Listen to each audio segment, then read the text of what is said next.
Okay.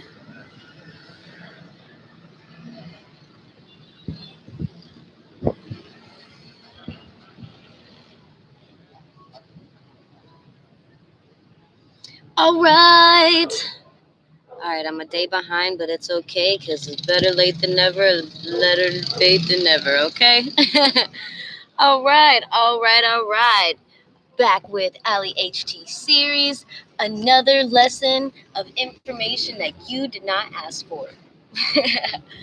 So, we are officially on chapter 2 of the Coconut Oil Miracle. If you just tuning in, it doesn't matter. We're just gonna it's gonna start getting kind of boring-ish and difficult to understand, but this is just how serious I am about wanting you to take coconut oil and why. I don't know if any of your doctors have ever explained any medicine or vitamin to you like this, but I hope you guys can hear me. We're gonna start the show with a shot of coconut oil.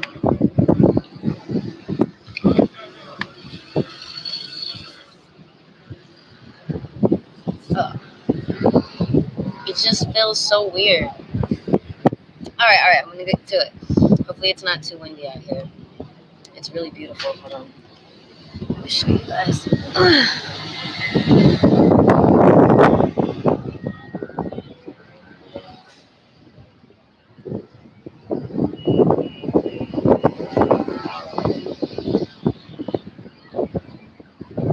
Okay.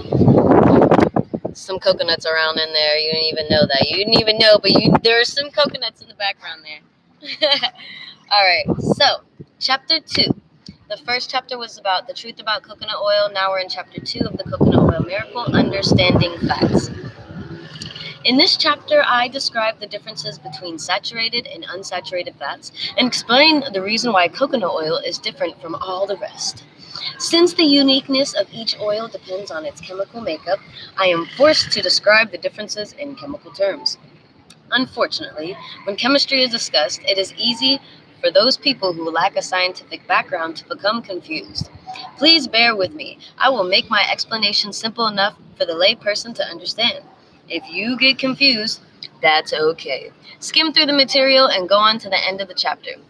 The purpose of this chapter is to provide you with a scientific foundation, but you don't need to know chemistry in order to benefit from using coconut oil. Triglycerides and fatty acids. Doctors often use the term lipid in referring to fat. Lipid is a general term that includes several fat-like compounds in the body. By far, the most abundant and the most important lipids are the triglycerides. When we speak of fats and oils, we are usually referring to triglycerides. Two other lipids, phospholipids and sterols, which include cholesterol, technically are not fats because they are not triglycerides, but they have very similar characteristics and are often referred to as fats. What is the difference between a fat and an oil? The term fat and oil are often used interchangeably. Generally speaking, the only real difference is that fats are considered solid at room temperature, while oils remain liquid. Lard, for example, would be referred to as a fat, while corn oil is called an oil. Both, however, are fats. When you cut into a steak, the white fatty tissue you see is composed of triglycerides. Cholesterol is also present, but is intermingled with the meat fibers and undetectable with the naked eye.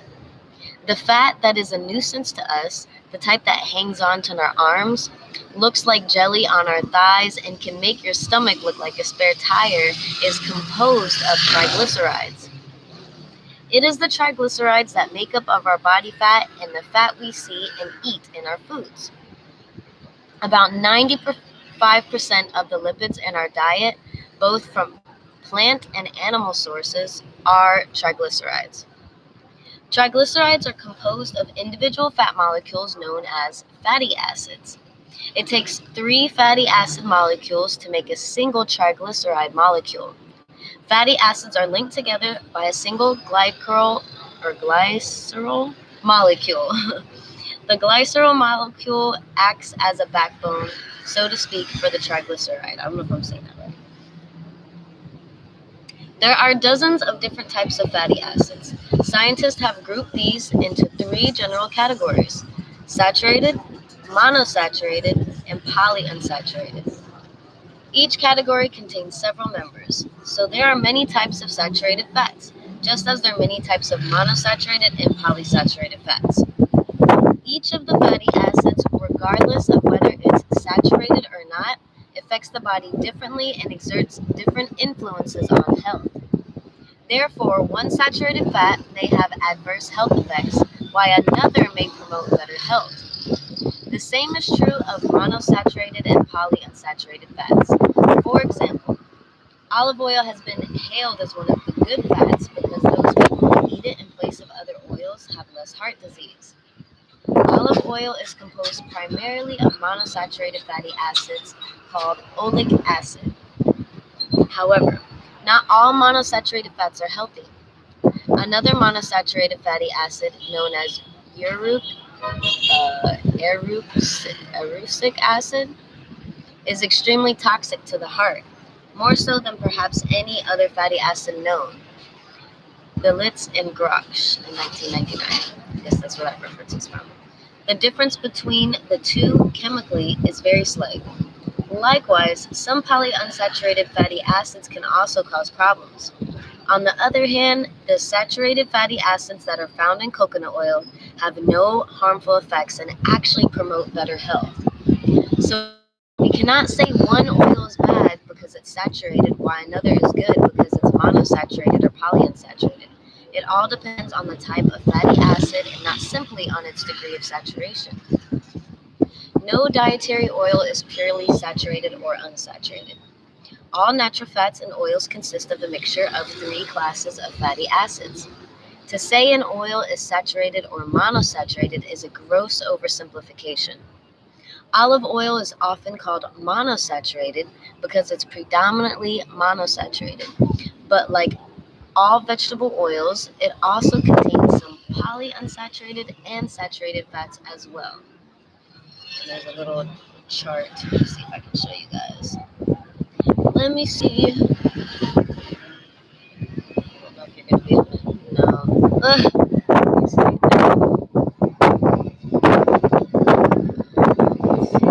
I'll have to.